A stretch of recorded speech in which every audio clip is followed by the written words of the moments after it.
नमस्कार, NP news देख रहे हैं आप और मैं हूं आपके साथ मुस्कान। स्वागत है आप सभी का राजधानी लाइव में। भारतीय जनता पार्टी आज यानी 6 अप्रैल अपना स्थापना दिवस मना रही है। स्थापना दिवस पर एक सप्ताह के लिए विशेष कार्यक्रम भी आयोजित किए जा रहे हैं, जिनमें सेवा को प्रमुखता दी जाएगी। पार्टी इस दौरान केंद्र सरकार के द्वारा जारी की गई कल्याणकारी योजनाओं की जानकारी लोगों तक पहुंचाएगी। लोगों तक अपनी बात पहुंचाने के लिए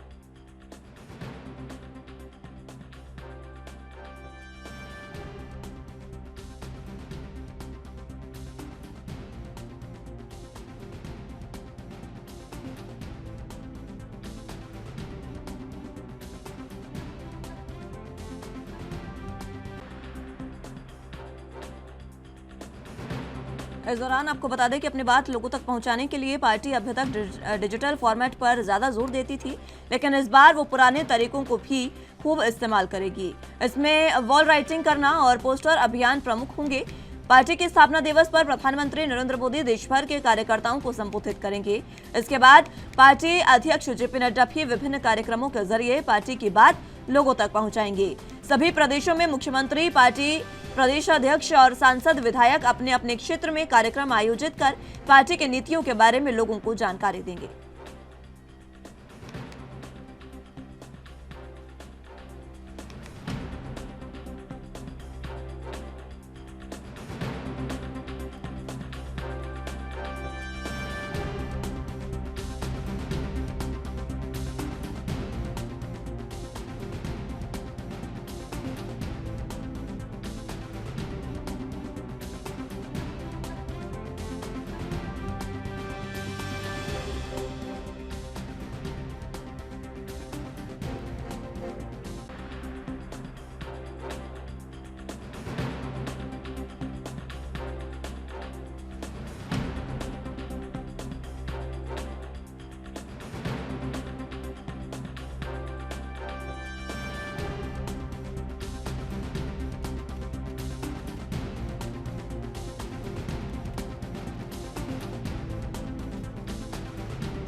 इस खबर पर ज्यादा जानकारी के लिए दिल्ली से संवाददाता राजीव तिवारी हमारे साथ मौजूद है।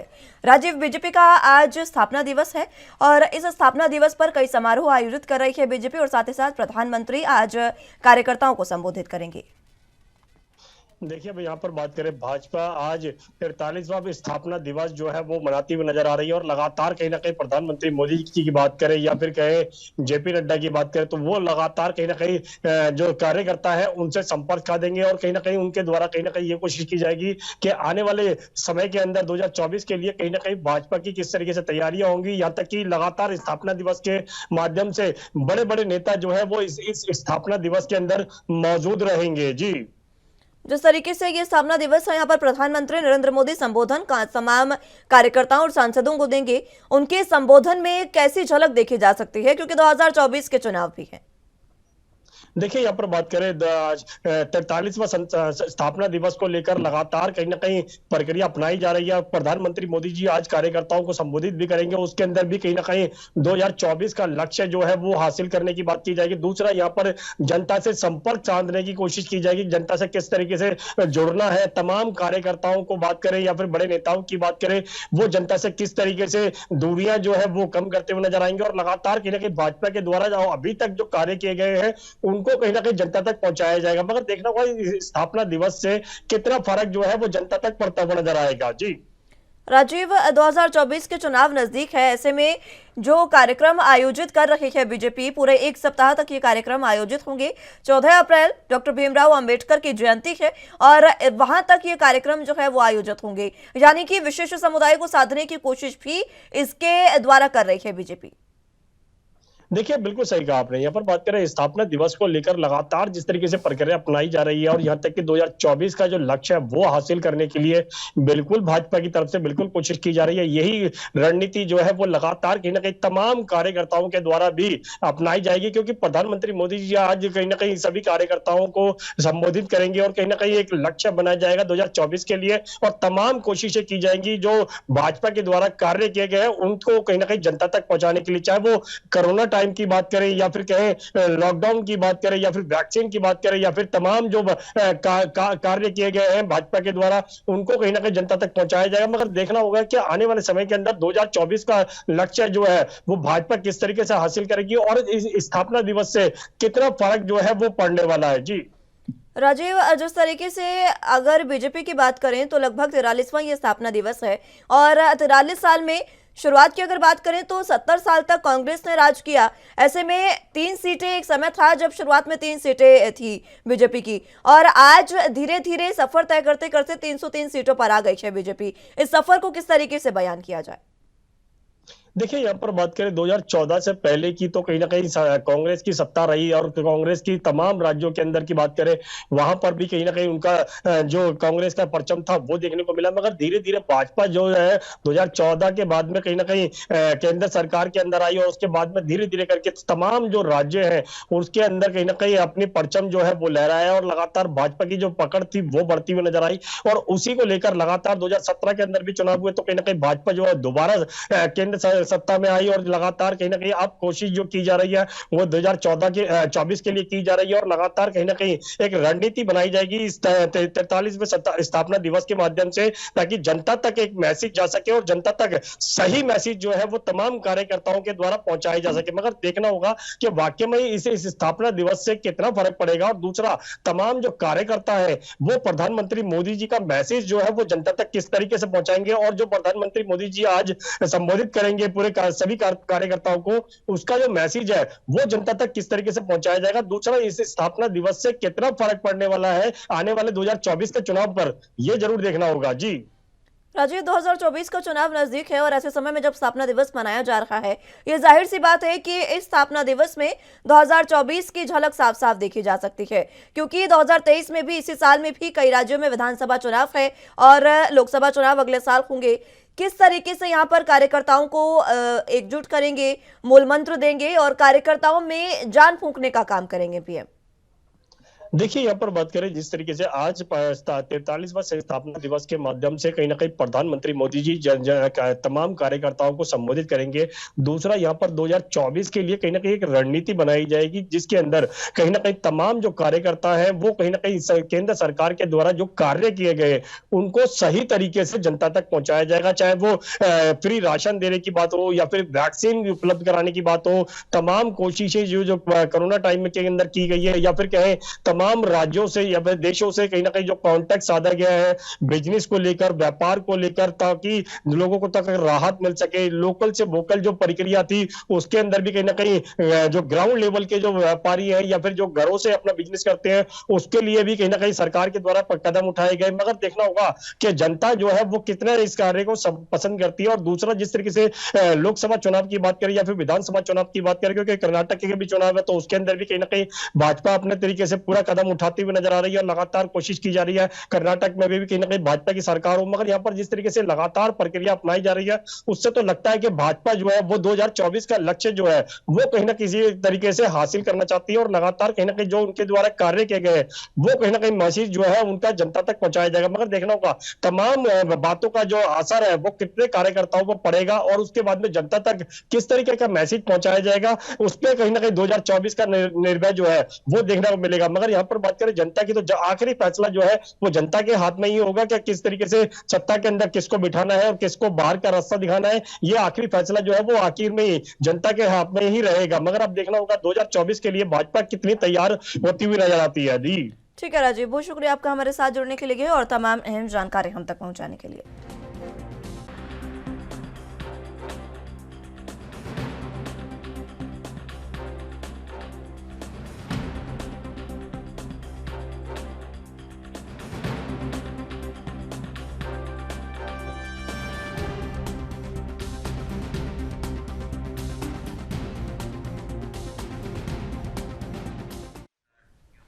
बीजेपी के स्थापना दिवस समारोह को लेकर उत्तर प्रदेश में भी तमाम कार्यक्रम आयोजित होने जा रहे हैं। पार्टी दफ्तर पर स्थापना दिवस कार्यक्रम का आयोजन होगा। आपको बता दें कि बीजेपी का स्थापना दिवस समारोह आज है और इसमें पार्टी दफ्तर पर स्थापना दिवस कार्यक्रम आयोजित होगा। सीएम योगी आदित्यनाथ कार्यक्रम में शामिल होंगे। इसी के साथ आपको बता दें कि प्रदेश अध्यक्ष भूपेंद्र चौधरी भी कार्यक्रम में मौजूद रहेंगे।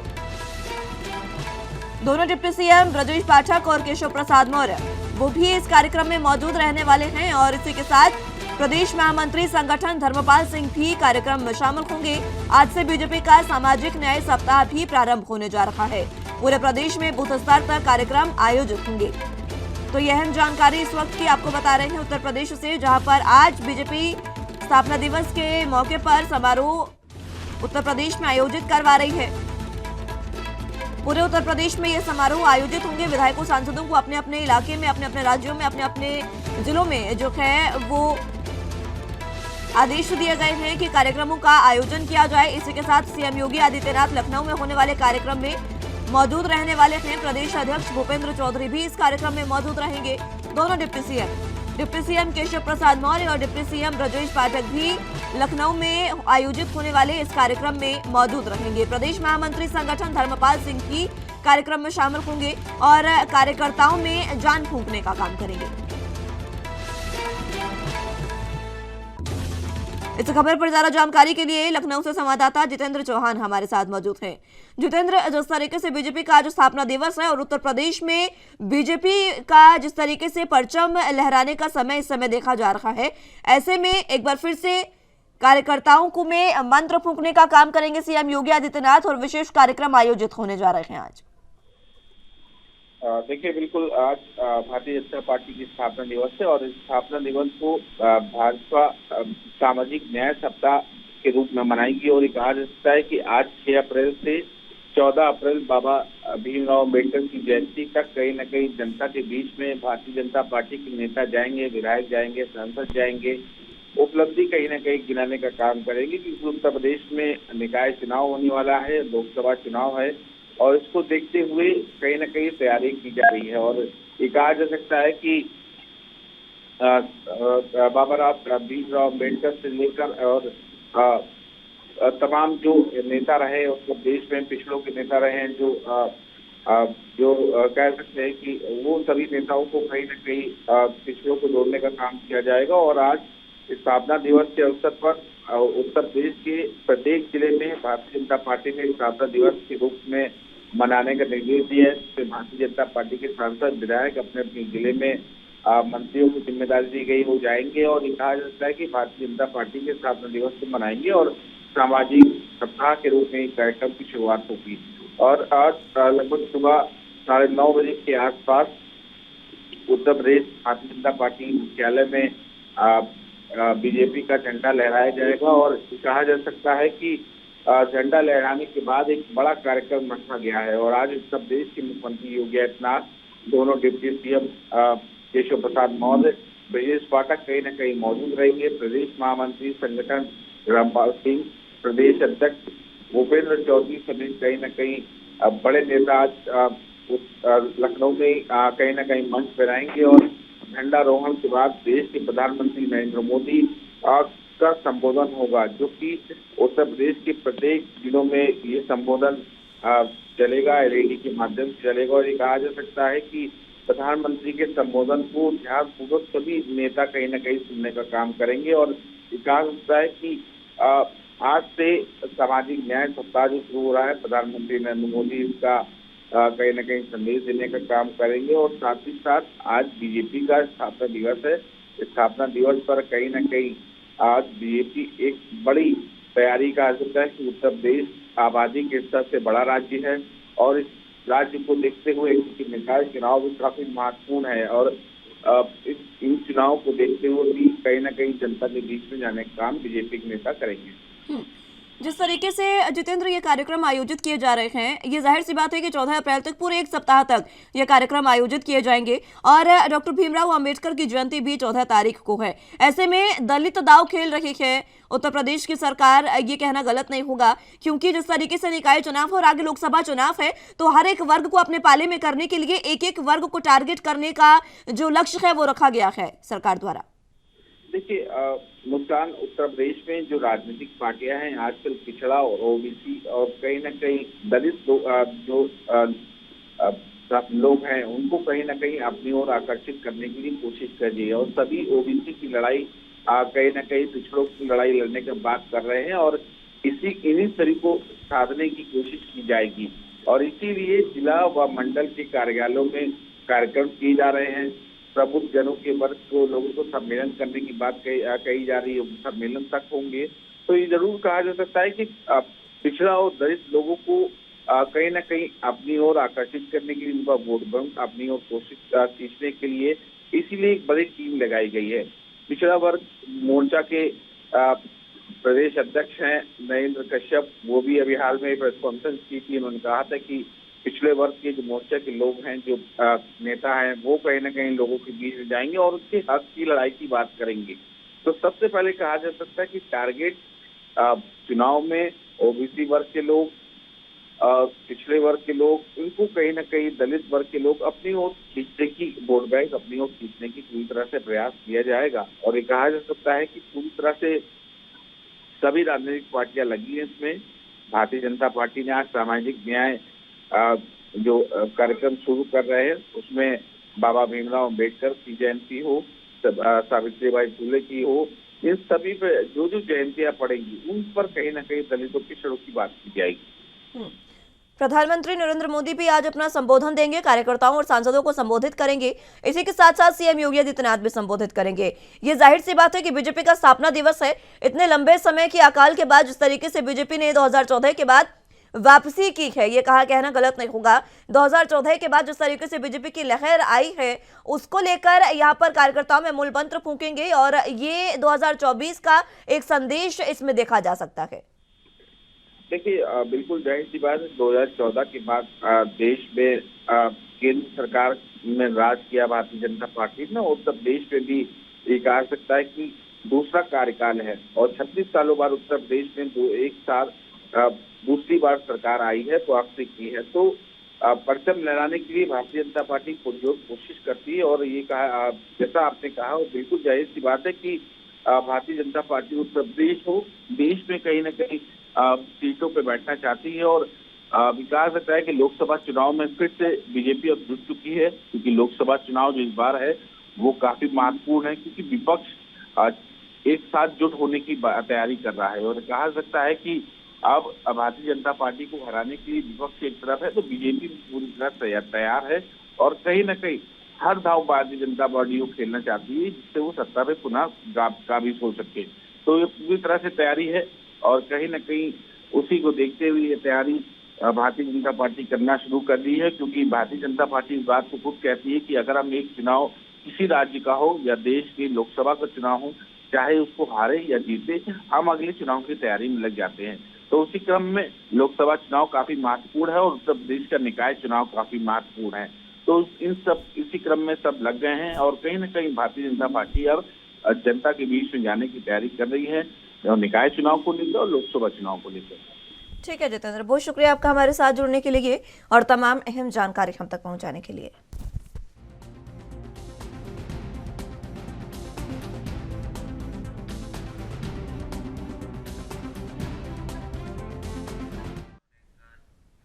पंजाब के मुख्यमंत्री भगवंत मान ने उम्मीद जताई है कि सीएम योगशाला स्वस्थ, गतिशील, समृद्ध और प्रगतिशील पंजाब के निर्माण में मील का पत्थर साबित होगी।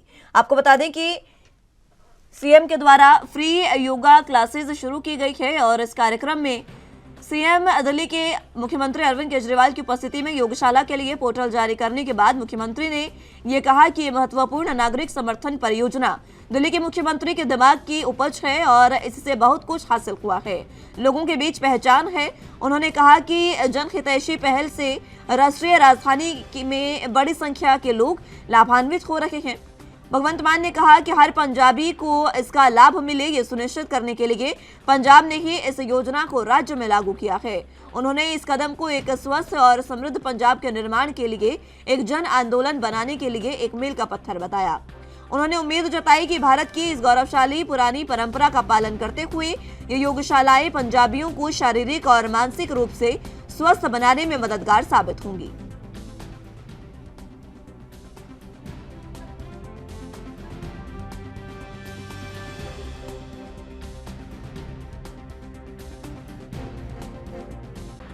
मैं ਤੁਹਾਡਾ ਸਾਰਿਆਂ ਦਾ ਵੀ ਇੱਥੇ ਆਉਣ ਤੇ ਵੈਲਕਮ ਕਰਦਾ, ਸਵਾਗਤ ਕਰਦਾ। ਸੀਐਮ ਦੀ ਯੋਗਸ਼ਾਲਾ ਪਹਿਲਾਂ ਦਿੱਲੀ ਦੇ ਵਿੱਚ ਸ਼ੁਰੂ ਕੀਤੀ ਸੀ ਸ਼੍ਰੀ ਅਰਵਿੰਦ ਕੇਜਰੀਵਾਲ ਜੀ ਨੇ, ਜਿੱਥੇ ਵੀ 20 ਤੋਂ 25 ਬੰਦੇ ਕਿਸੇ ਪਾਰਕ ਦੇ ਵਿੱਚ ਇਹ ਕਹਿਣ ਕਿ ਅਸੀਂ ਵੈਸੇ ਤਾਂ ਸੈਰ ਕਰਦੇ ਹਾਂ ਪਰ ਸਾਨੂੰ ਕੋਈ ਪ੍ਰੋਪਰ ਯੋਗਾ ਸਿਖਾਉਣ ਵਾਲਾ ਨਹੀਂ ਹੈਗਾ, ਤਾਂ ਦਿੱਲੀ ਦੇ ਵਿੱਚ ਇਹਨਾਂ ਨੇ ਫ੍ਰੀ ਦੇ ਵਿੱਚ ਇੰਸਟ੍ਰਕਟਰ ਜਿਹੜੇ ਯੋਗਾ ਦੇ ਟ੍ਰੇਨਿੰਗ ਦੇਣ ਵਾਲੇ ਟੀਚਰ ਉਹ ਭੇਜਣੇ ਸ਼ੁਰੂ ਕੀਤੇ। ਤਾਂ ਬਹੁਤ ਸਾਰੇ ਪਾਰਕਾਂ ਦੇ ਵਿੱਚੋਂ, ਬਹੁਤ ਸਾਰੀਆਂ ਸੁਸਾਇਟੀਆਂ ਚੋਂ, ਮੁਹੱਲਿਆਂ ਚੋਂ ਡਿਮਾਂਡ ਆਉਣੀ ਸ਼ੁਰੂ ਹੋ ਗਈ। ਡਿਮਾਂਡ ਇੰਨੀ ਜ਼ਿਆਦਾ ਆਉਣੀ ਸ਼ੁਰੂ ਹੋ ਗਈ, ਇਸੇ ਗੱਲ ਤੋਂ ਅੰਦਾਜ਼ਾ ਲਾ ਲਓ ਕਿ ਐਲਜੀ ਨੂੰ ਫਿਰ ਰੋਕਣਾ ਪਿਆ ਇਹਦਾ ਕੰਮ, ਕਿਉਂਕਿ ਉੱਥੇ ਜਿਹੜੀ ਵੀ ਚੀਜ਼ ਲੋਕਾਂ 'ਚ ਹਰਮਨ ਪਿਆਰੀ ਹੋ ਜਾਂਦੀ ਦਿੱਲੀ 'ਚ, ਉਹਨੂੰ ਐਲਜੀ ਰੋਕ ਦਿੰਦਾ ਫਿਰ। ਸੋ ਇੱਥੋਂ ਹੀ ਅੰਦਾਜ਼ਾ ਲੱਗ ਸਕਦਾ ਵੀ ਉਹ ਚੀਜ਼ ਬਹੁਤ ਵਧੀਆ ਸੀ, ਉਹ ਚੀਜ਼ ਲੋਕਾਂ ਨੂੰ ਕੋਈ ਨਾ ਕੋਈ ਫਾਇਦਾ ਦੇ ਰਹੀ ਸੀ, ਜਿਹੜਾ ਐਲਜੀ ਨੂੰ ਰੋਕਣਾ ਪੈ ਗਿਆ। ਉੱਥੇ ਐਲਜੀ ਨੇ ਰੋਕ ਲਿਆ, ਇੱਥੇ ਸਾਨੂੰ ਕੌਣ ਰੋਕੂਗਾ? ਅਸੀਂ ਤਾਂ ਫਿਰ ਪੰਜਾਬ ਦੇ ਵਿੱਚ ਪੰਜਾਬੀਆਂ ਦੀ ਸਿਹਤ ਬਣਾਉਣ ਵਾਸਤੇ ਕੁਝ ਸ਼ੁਰੂ ਕਰਾਂਗੇ। ਇਹ ਅਸਲ 'ਚ ਜਿਸ ਤਰ੍ਹਾਂ ਡਾਕਟਰ ਸਾਹਿਬ ਨੇ ਕਿਹਾ, ਸਾਡੇ ਪੁਰਾਣੇ ਬਜ਼ੁਰਗ ਜਿਹੜੇ ਸੀ, ਅੱਜ ਵੀ ਜਿਹੜੇ 90 ਸਾਲ ਦੇ ਨੇ, ਜੇ ਤੁਸੀਂ ਉਹਨਾਂ ਦੇ ਪਿੰਡਾਂ ਦੇ ਵਿੱਚ ਜਾ ਕੇ ਉਹਨਾਂ ਨਾਲ ਇੱਕ ਦਿਨ ਬਿਤਾ ਲਓ ਨਾ, ਤੁਹਾਨੂੰ ਸਾਰਾ ਕੁਝ ਪਤਾ ਲੱਗ ਜਾਊਗਾ ਵੀ ਇਹਨਾਂ ਦੀ 90 ਸਾਲ ਉਮਰ ਕਿਉਂ ਹੈ, ਇਹਨਾਂ ਦੇ ਐਨਕ ਕਿਉਂ ਨਹੀਂ ਲੱਗੀ, ਇਹਨਾਂ ਦਾ ਦੰਦ ਕਿਉਂ ਨਹੀਂ ਨਿਕਲਿਆ, ਇਹਨਾਂ ਦੇ ਗੋਡਿਆਂ ਦੀ ਗਰੀਸ 25 ਸਾਲ 'ਚ ਜਾਂ 30 ਸਾਲ 'ਚ ਕਿਉਂ ਨਹੀਂ ਮੁੱਕੀ, ਤੇ ਇਹਨਾਂ ਨੂੰ ਕੋਈ ਪ੍ਰੋਬਲਮ ਕਿਉਂ नहीं है। इस खबर पर ज्यादा जानकारी के लिए चंडीगढ़ से संवाददाता संदीप सिंह हमारे साथ मौजूद हैं। संदीप, जिस तरीके से सीएम के द्वारा योगशालाओं का उद्घाटन किया गया है और यहाँ पर खुद फ्री क्लासेस जो है योग की वो दी जाएंगी, क्या कुछ अहम जानकारी? जी बिल्कुल, अगर बता दें तो दिल्ली के मुख्यमंत्री अरविंद केजरीवाल कल पंजाब के दौरे पर थे और पटियाला पहुंचे थे। पटियाला पहुंचकर योगशाला की जो है वो शुरुआत करते हुए नजर आए थे। इसके साथ पंजाब के मुख्यमंत्री ने जो है एक टोल फ्री नंबर भी जो है जारी किया है और अगर आप ऑनलाइन देखना चाहते हैं तो ऑनलाइन जो है वो भी कर सकते हैं। उसके लिए भी एक पोर्टल जो है वो जारी कर दिया गया है। उसका मानना यही है कि सेहतमंद जो है वो पंजाब बनाना है और एक अच्छी सेहत होगी तो पंजाब जो है नजर आएगा। लगातार जो है लोगों के लिए प्रोजेक्ट ये बनाया जा रहा है कि लोगों के लिए जो लाहेमंद होता हुआ नजर आएगा। और ये भी कहा कि 10 अति आधुनिक सेंटर जो है यूपीएससी जो बच्चे करना चाहते हैं उसके लिए भी खोलने का ऐलान जो है कर दिया गया है। सुबह में विकास की बात की जा रही है। लगातार केजरीवाल पंजाब के मुख्यमंत्री और दिल्ली के मुख्यमंत्री मिलकर जो है पंजाब में कहीं ना कहीं सेहत को अच्छा बनाने की बात जो है वो करते हुए नजर आ रहे हैं। और लगातार ये बात सामने आ रही है कि पंजाब में जो लोग हैं वो अगर वो योग करना चाहते हैं तो वह एक टोल फ्री नंबर पर संपर्क कर सकते हैं और उनको जो है योग का जो टीचर है वो मिलता हुआ जरूर नजर आएगा। और अगर वह 5 से 10 लोग हैं और पार्क में जाते हैं और सैर करते हैं, योग नहीं करते, तो योग करने के लिए उनको टीचर जो है पंजाब सरकार की तरफ से बिल्कुल फ्री जो है उपलब्ध करवाया जाएगा। जी, जिस तरीके से योग क्लासेस शुरू की गई है, इनका फायदा युवाओं के साथ साथ बुजुर्गों को भी मिलेगा, क्योंकि स्वास्थ्य को बेहतर करने के लिए योग सबसे महत्वपूर्ण माना गया है। जी बिल्कुल, चाहे महिलाएं हो, चाहे बुजुर्ग हो, चाहे युवा हो, तो कहीं ना कहीं योग जो है सबके लिए जरूरी है। तो उसी पे चलते हुए पंजाब को सेहतमंद बनाने के लिए जो ये कदम उठाया गया है और लगातार जो है पिछली सरकार ने देखा तो कोई भी ऐसा जो कदम उन्होंने नहीं उठाया। और जो नई सरकार आम आदमी पार्टी की सरकार आई है, जो 1 साल पूरा हो चुका है, कहीं ना कहीं एक्शन में आती हुई नजर आ रही है। जी ठीक है संदीप, बहुत शुक्रिया आपका हमारे साथ जुड़ने के लिए और तमाम अहम जानकारी हम तक पहुंचाने के लिए।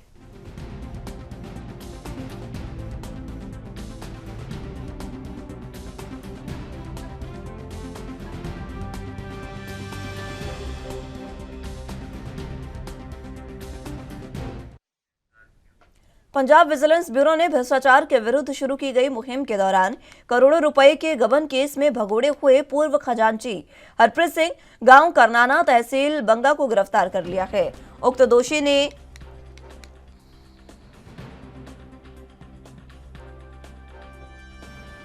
करनाना मल्टीपर्पज सहकारी सोसाइटी लिमिटेड गांव करनाना जिला एसबीएस नगर में 7,14,07,596 रुपए का गबन अन्य दोषियों के साथ मिलीभगत के द्वारा किया था। वो 7 दिनों से भगोड़ा था और पंजाब और हरियाणा हाईकोर्ट के निर्देश पर एसबीएस नगर की समर्थ अदालत के सामने विजिलेंस ब्यूरो की तरफ से तब गिरफ्तार किया गया जब वो आत्मसमर्पण करने के लिए आया था। विजिलेंस ब्यूरो के प्रवक्ता ने बताया कि उक्त सहकारी सभा में 1000 के करीब खाताधारक हैं। इसके अलावा 6 नियुक्त कर्मचारी हैं। इस सभा के पास एक पेट्रोल पंप है और एक ट्रैक्टर के अलावा किराए पर जमीन की खेती के लिए खेती मशीनरी भी है। इसके अलावा उक्त सोसाइटी अपने मेंबरों किसानों को कीटनाशक और नदीनाशक भी बेचती है।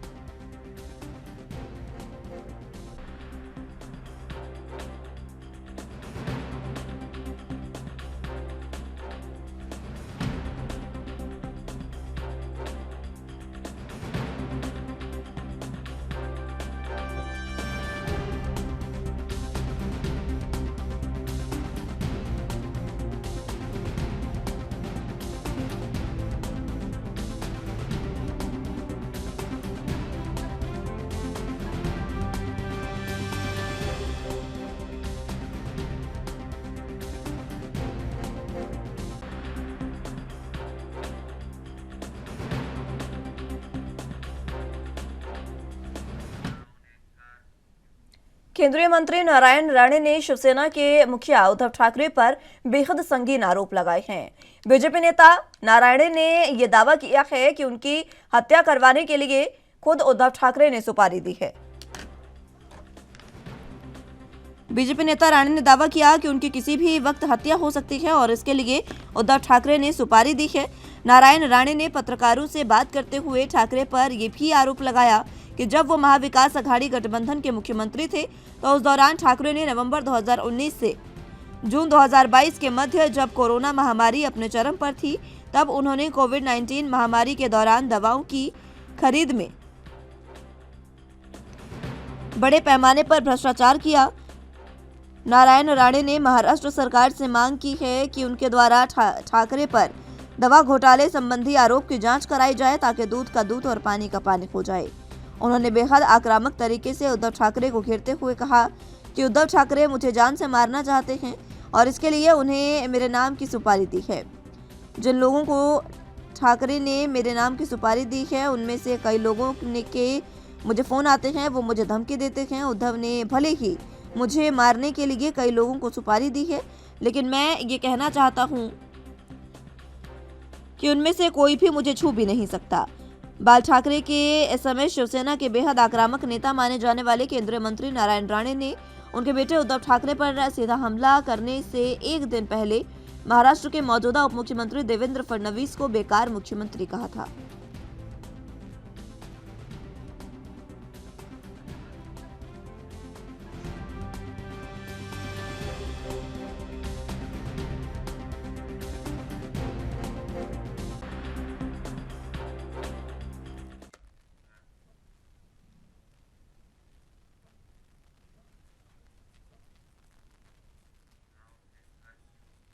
इस खबर पर ज्यादा जानकारी के लिए मुंबई से संवाददाता सत्यप्रकाश सोनी हमारे साथ मौजूद हैं। सत्यप्रकाश, फिलहाल जिस तरीके से नारायण राणे ने आरोप लगाए हैं उद्धव ठाकरे पर और साफ तौर पर कहा है कि उन्हें मारने के लिए सुपारी दी गई है। बिल्कुल मुस्कान जी, महाराष्ट्र की सियासत में सबसे हलचल देखी जा रही है जब से उद्धव ठाकरे ने महाराष्ट्र के गृहमंत्री देवेंद्र फडणवीस को बेकार गृहमंत्री कहा था। हालांकि इसकी वजह यह थी कि नवी मुंबई के थाने इलाके में जिस तरह से एक गर्भवती महिला को लात घूंसों से मारा गया, वो हॉस्पिटल में हॉस्पिटलाइज है, लेकिन उसके बावजूद जो है उस महिला की शिकायत नहीं ली गई। लेकिन जिन लोगों ने मारा है उनकी शिकायत ली गई है, इसका आरोप उद्धव ठाकरे ने लगाया है। और कल देखा गया कि किस तरह से थाने में भारी संख्या में शिवसेना, एनसीपी और कांग्रेस के कार्यकर्ताओं ने नवी मुंबई आयुक्त का घेराव किया और इस दौरान उन्होंने मांग की कि आप इस पूरे मामले में मामला दर्ज कीजिए, वरना अन्यथा शिवसेना इसी तरह से आंदोलन करेगी। इसका पलटवार करते हुए देवेंद्र फडणवीस ने कहा था, लेकिन अब नारायण राणे भी सामने आया है। नारायण राणे ने सीधे तौर पर आरोप लगाया है, हालांकि यह बेहद गंभीर आरोप है, कि उद्धव ठाकरे ने नारायण राणे को मारने की सुपारी दी है। जिनको सुपारी उन्होंने दिया है वह समय समय पर उन्हें फोन करके धमकी देते हैं, लेकिन दरअसल नारायण राणे यह भूल रहे हैं कि उन्हें वायु श्रेणी की सुरक्षा केंद्र सरकार ने दिया है। अब जिस शख्स के साथ वायु श्रेणी की सुरक्षा रहती है उसे मारने के लिए भला कौन सोच सकता है। तो इस तरह का राजनीतिक सियासत महाराष्ट्र में एक बार फिर से देखने को मिल रहा है। जिस तरीके से नारायण राणे ने आरोप लगाया क्या उद्धव ठाकरे पर, क्या उद्धव ठाकरे का कोई बयान सामने आया, क्योंकि सीधे तौर पर उनकी हत्या का आरोप लगाया गया है? बिल्कुल मुस्कान जी, देखिए महाराष्ट्र में कई ऐसे नेता हैं जिनको ज्यादा तवज्जो लोग नहीं देते हैं। खासकर महाराष्ट्र में केंद्रीय मंत्री नारायण राणे और उनके बेटे नीतीश राणे जिस तरह से बयानबाजी करते हैं उन पर ज्यादा लोग तवज्जो नहीं देते। इसका कारण यह है कि सुशांत सिंह राजपूत मौत मामले में भी नीतीश राणे या नारायण राणे ने कहा था उनके पास सबूत है और उनकी हत्या हुई है, लेकिन सीबीआई, ईडी और एनसीबी की जांच में भी यह नहीं पाया गया कि सुशांत सिंह की हत्या हुई है। इसके अलावा दिशा सालियन मौत में भी दावा किया गया था कि दिशा सालियन की मौत जो हुई है, ऐसे में आदित्य ठाकरे का नाम सामने आया था। उसमें भी सीबीआई और ईडी ने जांच किया, लेकिन कुछ नहीं मिला। तो जाहिर तौर पर नारायण राणे इस तरह की बयानबाजी करते रहते हैं और नारायण राणे जो है खुद उद्धव ठाकरे के साथ कई साल मंत्रिमंडल में रहे हैं। ऐसे में इस तरह का बयानबाजी करना बेहद चिंताजनक तो आई है, लेकिन उद्धव ठाकरे की तरफ से अब तक कोई बयान नहीं आया है। लेकिन संजय राउत ने जरूर ये कहा था कि नारायण राणे का एक और बयान जो है ये झूठ साबित करता है कि किस तरह से भारतीय जनता पार्टी का तमाम बड़े नेता जो है सिर्फ झूठ का पुलाव बांधकर जो है अपनी राजनीति चमकाते हैं। सत्यप्रकाश, जिस तरीके से लगातार आरोप प्रत्यारोप का दौर चल रहा है महाराष्ट्र में, अगर बात करें राजनीति आखिर किस करवट बैठेगी ये समझने वाली बात है, क्योंकि कभी बेकार गृह मंत्री कह दिया जाता है, कभी बेकार मुख्यमंत्री, कमजोर मुख्यमंत्री किसी को कह दिया जाता है, और अब तो सीधे तौर पर हत्या का आरोप लगाया जा रहा है। बिल्कुल, देखिए वर्तमान सत्ता जो चल रही है वो कहीं न कहीं हिंदुत्व को लेकर चल रही है। अगर आप हिंदुत्व की बात करते हैं तो सब ठीक ठाक चल रहा है, हिंदुत्व की बात नहीं करते हैं तो आपको जो है इसी तरह से प्रताड़ित किया जाता है। जिस तरह से कल परसों एक महिला को थाने में मारा गया और उसको एडमिट कराया गया है, उसकी हालत बेहद नाजुक है, लेकिन उसका मामला दर्ज नहीं किया गया। लिहाजा गृहमंत्री को उस पर सफाई देने के बजाय गृहमंत्री ने उद्धव ठाकरे की बातों का जवाब देना मुनासिब समझा। उन्होंने कहा कि वह फायर है, वो जो है कमजोर नहीं है, ऐसे में वो डरते नहीं है किसी से। एक फिल्मों का डायलॉग भी उन्होंने अपने भाषण के दौरान दिया है जो बेहद जो है चौंकाने वाला है, क्योंकि उन्होंने कहा कि मैं डरता नहीं हूँ। और एक तरफ शिवसेना ये कहती है कि वह बेकार नेता है, बेकार गृहमंत्री है, क्योंकि महाराष्ट्र की जो हालत है वो बेहद खराब चल रही है, क्योंकि खासकर पुलिसिया कार्रवाई जो है उससे सवालिया निशान खड़े किए जा रहे हैं। क्योंकि मलान इलाके में भी आपने सुना होगा कि जो शोभा यात्रा के दौरान कुछ मुस्लिम और हिंदू संगठन के बीच जमकर मारपीट हुई, जिसमें सिर्फ मुस्लिम संगठनों का जो है एफआईआर नहीं लिया गया, सिर्फ भारतीय जनता पार्टी की तरफ से और बजरंग दल की तरफ से लोगों का एफआईआर लिया गया है।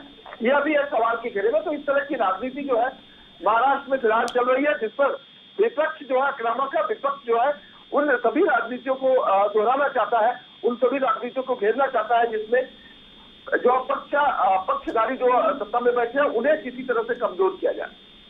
बहुत शुक्रिया आपका हमारे साथ जुड़ने के लिए और तमाम अहम जानकारी हम तक पहुंचाने के लिए।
हिमाचल प्रदेश हमीरपुर कर्मचारी चयन आयोग पेपर लीक होने के चलते सरकार ने इसे भंग कर दिया है।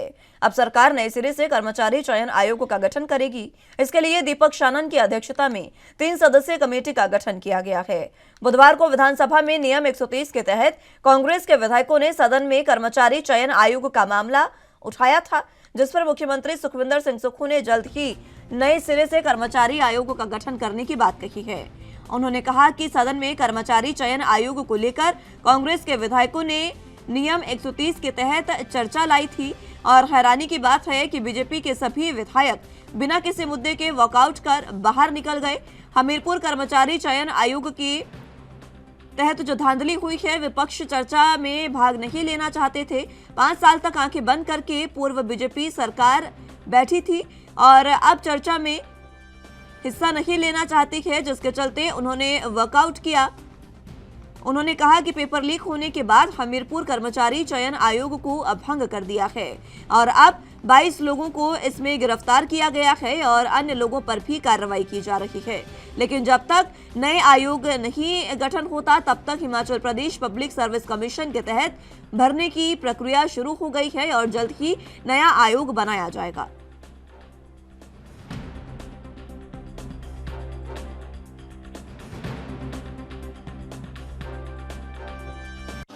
विधानसभा में नियम 130 के तहत केवल सिंह पठानिया, मनिंदर राजन, अजय सोलंकी और चंद्रशेखर जी ने चर्चा लाई थी।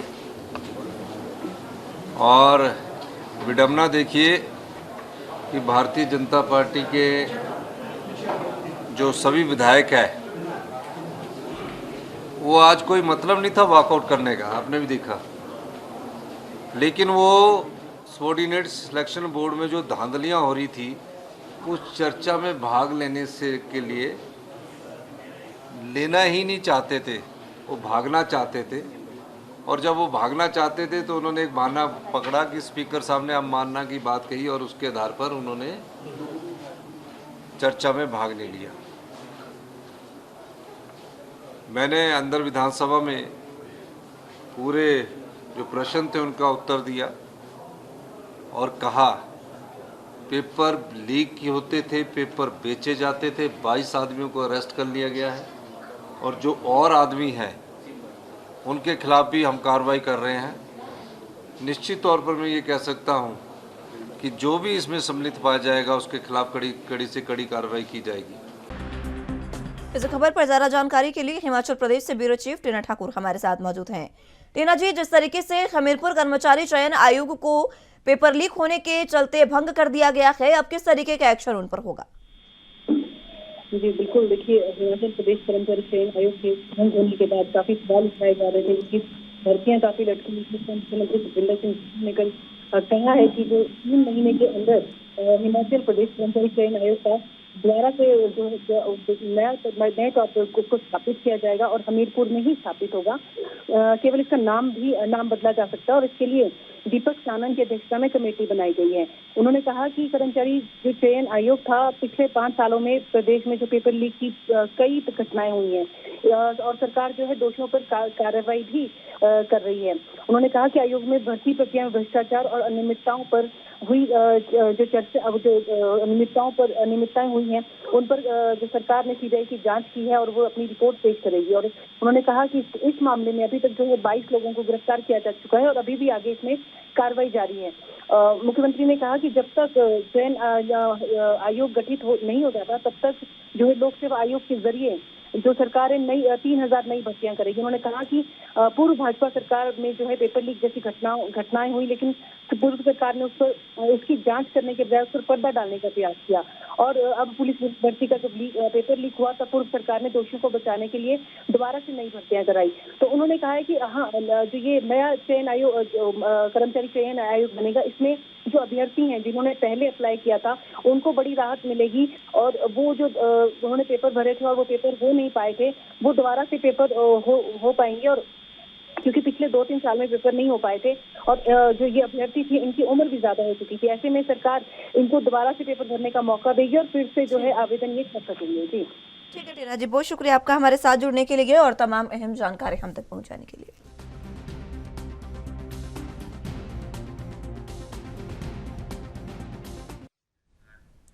उत्तराखंड में चारधाम यात्रा की तैयारियां जोरों पर है और पर्यटन मंत्री लगातार सतपाल महाराज ने तैयारियों की समीक्षा को लेकर तमाम विभागों की बैठक की है।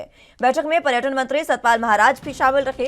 बैठक के बाद पर्यटन मंत्री सतपाल महाराज से चारधाम यात्रा की तैयारियों को लेकर उन्होंने कहा कि चारधाम यात्रा उत्तराखंड की प्रतिष्ठा का विषय है, इसलिए इस मामले में किसी भी प्रकार की लापरवाही नहीं होनी चाहिए। श्रद्धालुओं को जो लोग गुमराह करने वाले हैं और हेलीकॉप्टर बुकिंग की ब्लैक पर सख्त कार्रवाई होनी चाहिए। महाराज ने कहा कि मानव उत्थान सेवा समिति के माध्यम से चारधाम यात्रा पर आने वाले यात्रियों के लिए 10 करोड़ की धनराशि का बीमा भी करवाया जाएगा। महाराज ने मंत्रियों को निर्देश देते हुए कहा कि केदारनाथ और यमुनोत्री धाम में खच्चरों के खान पान और विश्राम की समुचित व्यवस्था हो और इस संबंध में बनी गाइडलाइंस का 100% पालन होना चाहिए। हेलीकॉप्टर के टिकट ब्लैक करने वालों को पर भी इस बार सख्ती से कार्रवाई सुनिश्चित की जाएगी।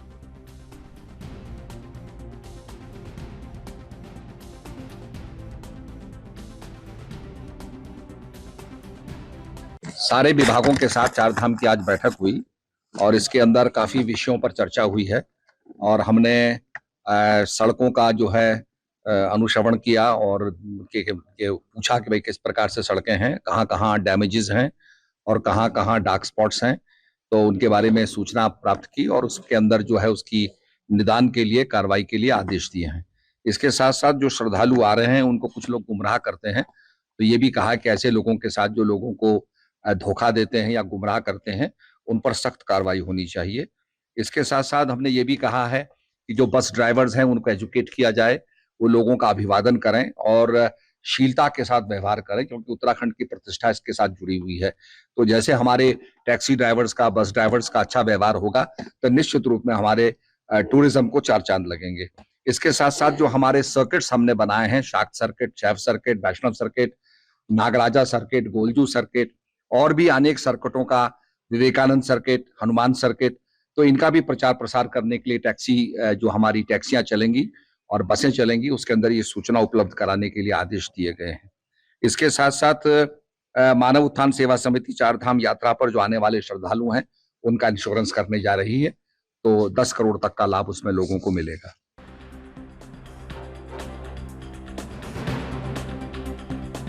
इस खबर पर ज्यादा जानकारी के लिए संवाददाता तारिक अंसारी हमारे साथ मौजूद हैं। तारिक, जिस तरीके से चारधाम यात्रा की तैयारियां लगातार जारी है और इसी बीच पर्यटन मंत्री सतपाल महाराज ने यह साफ कर दिया है कि इस बार किसी भी तरीके से कोई भी परेशानी यात्रियों को नहीं आने दी जाएगी। बिल्कुल मुस्कान, मैं आपको बता दूं यहाँ 22 अप्रैल से जो है चारधाम यात्रा की शुरुआत होने जा रही है, जिसकी तैयारियों को लेकर लगातार एक तरफ जहां मुख्यमंत्री लगातार समीक्षा बैठक कर रहे हैं तमाम विभागों की, वहीं पर जो है जो पर्यटन मंत्री हैं वो भी लगातार नजर जमाए हुए हैं कि कहीं कोई चूक ना हो जाए। इसी क्रम में उन्होंने कल जो है तमाम विभागों के साथ बैठक कर बिल्कुल साफ तौर पर ये हिदायत दी है कि किसी भी तरह की कोई कमी ना हो पाए। जो बाहर से श्रद्धालु आएंगे, जो अपनी आस्था लेकर आते हैं उत्तराखंड में, उनको किसी तरह की कोई दिक्कत नहीं होनी चाहिए। सड़कें बिल्कुल दुरुस्त हो जानी चाहिए।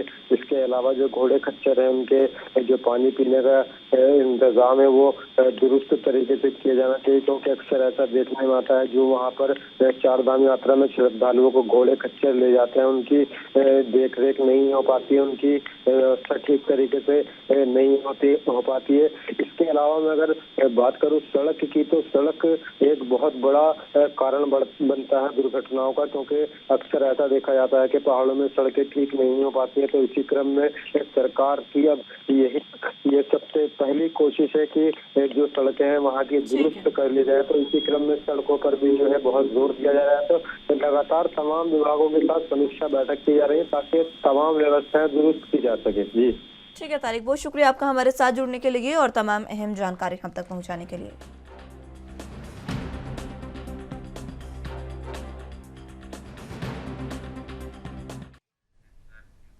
बुलेटिन में फिलहाल वक्त एक छोटे से ब्रेक का है, फौरन हाजिर होंगे।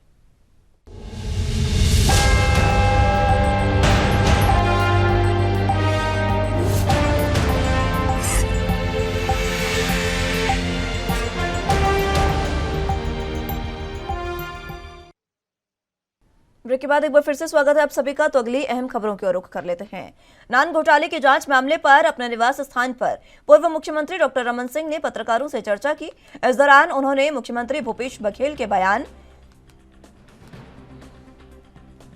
पर निशाना साधा। आपको बता दें कि मुख्यमंत्री भूपेश बघेल ने बयान दिया था कि नान घोटाले की जांच ईडी कर रही है और किसी को हवा तक नहीं लग रही। इस पर प्रतिक्रिया देते हुए रमन सिंह ने कहा कि जब मुख्यमंत्री बघेल की नजर किसी चहेते के यहां पड़ रहे ईडी के छापों पर रहती है तो ईडी की बाकी कार्रवाई दिखेगी कैसे। छत्तीसगढ़ की पहचान ईडी और सीडी में बन चुकी है। नान मामले में बयान करते समय पूरे तथ्य आपके सामने नहीं रखे गए हैं।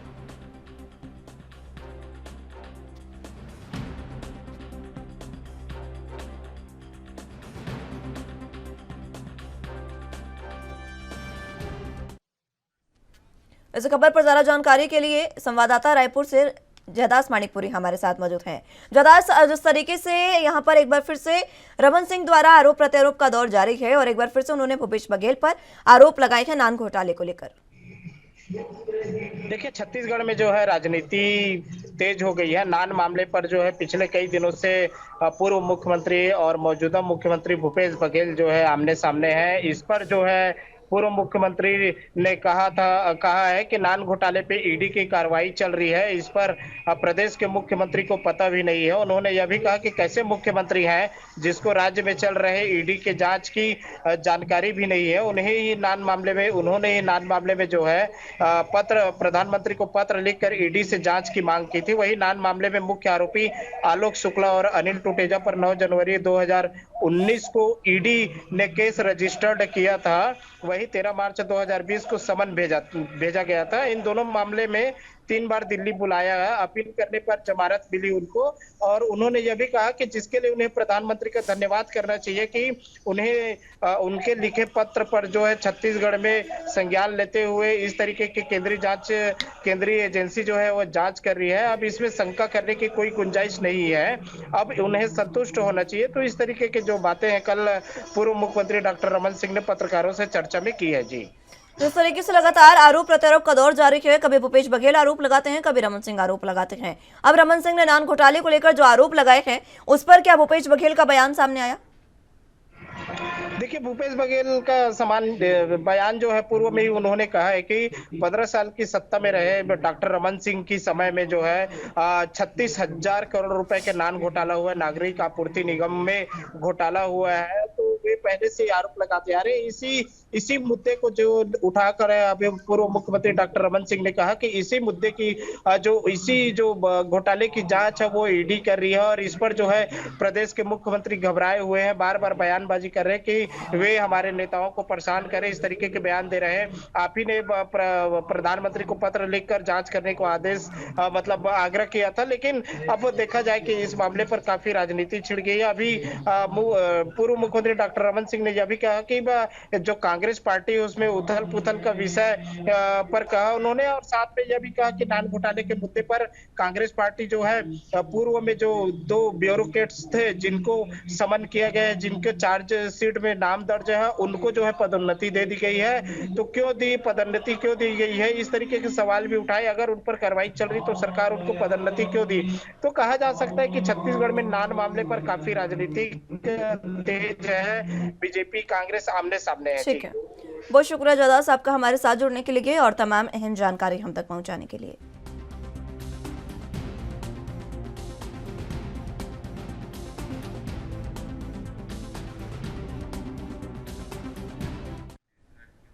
रामबन में आतंकवादी ठिकानों का भंडाफोड़ हुआ है। पुलिस और सुरक्षा बलों के संयुक्त तलाशी अभियान के दौरान हथियार और गोला बारूद बरामद किए गए हैं।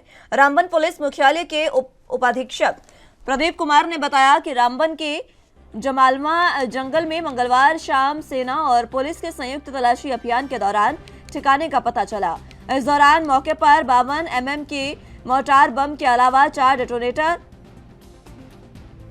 कॉर्टेक्स वायर, AK राइफल की 5 मैगजीन, 2 पिस्टल मैगजीन, LMG गोला बारूद, बैलेट बॉक्स, 292 राउंड और कई अन्य संबंधित सामान बरामद किया गया है। उन्होंने बताया कि जब्त की गई हथियार सामग्री में जंग लग चुका है। इससे पता चलता है कि यह ठिकाना पुराना है। रामबन में आतंक का ग्राफ लगातार गिर रहा है। पिछले साल अगस्त में गुल में एक पुलिस चौकी के बाहर ग्रेनेड हमले का जिक्र करते हुए अधिकारी ने कहा कि ये जिले में आतंकवाद से जुड़ी आखिरी घटना थी। उन्होंने कहा कि विश्वसनीय सूचना और पुलिस और सुरक्षा बलों के जन पहुंच कार्यक्रम के परिणाम के आधार पर तलाशी अभियान चलाया गया था।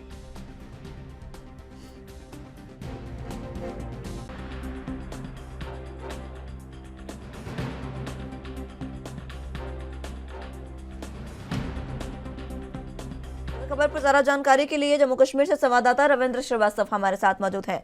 रविंद्र, जिस तरीके से रामबन में अभियान चलाया गया और आतंकी ठिकाने का भंडाफोड़ हुआ है, क्या कुछ अहम जानकारी?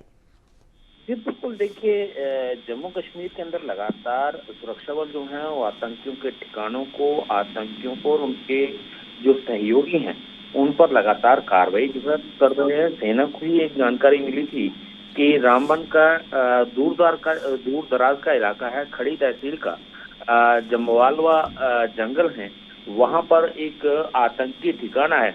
जब वहां पर जम्मू कश्मीर पुलिस और सेना ने मिलकर एक संयुक्त अभियान चलाया और उस दौरान जो है एक आतंकी ठिकाने का पता चला और उस ठिकाने में जब कार्रवाई की गई तो वहां से भारी मात्रा में हथियार और गोला बारूद बरामद किया गया है।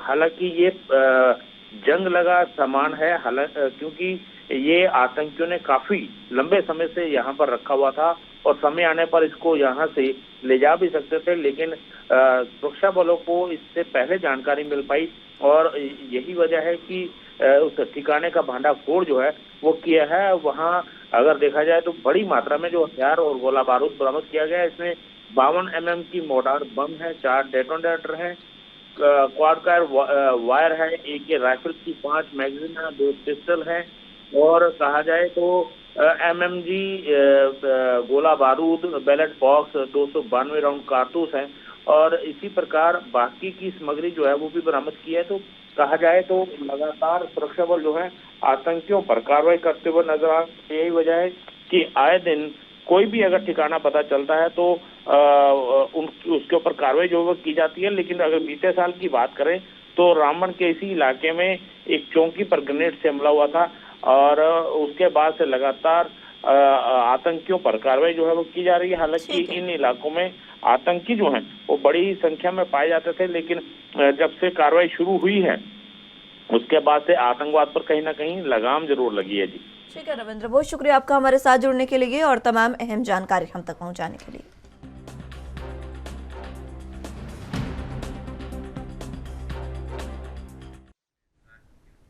फिलहाल के लिए मेरे साथ इस बुलेटिन में बस इतना ही। तमाम अहम खबरों के लिए आप देखते रहिए ANB न्यूज़। नमस्कार।